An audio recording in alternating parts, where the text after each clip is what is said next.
এবারে ছুটি কাটাতে গেছিলাম শিলচর, মানে আমার শ্বশুরবাড়ি। তো হঠাৎ করেই একদিন প্ল্যান করলাম যে কোথাও একটু বেরিয়ে আসা যাক, আর যেই না ভাবা অমনি প্ল্যান। আমরা সাথে সাথে কাকুদের গাড়িটা নিয়ে বেরিয়ে পড়লাম কাশপুর বা কাশীপুরের উদ্দেশ্যে। এই কাশীপুরের নাম কিন্তু ইতিহাসের পাতায় এখনো জল করছে।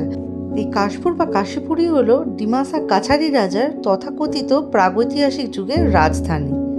1690 খ্রিস্টাব্দে কিন্তু এই কাশপুরের কনস্ট্রাকশন পুরোপুরিভাবে কমপ্লিট করা হয়েছিল। জায়গাটা কিন্তু ভীষণই সুন্দর, খুব নিরিবিলি আর ফাঁকার মধ্যে, আর তার চারদিকে তোমরা দেখতেই পাচ্ছ পাহাড় দ্বারা কিন্তু বেষ্টিত।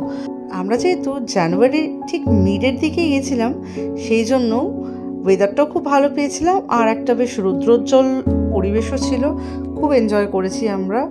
কিছু ফটোস অ্যান্ড ভিডিওস আমি এখানে কোলেক্ট করে দিলাম, তোমরা দেখে নিও। আর এই জায়গাটা খুবই সুন্দর, মাস্ট রেকমেন্ডেড, তোমরা পারলে একবার সবাই ঘুরে এসো।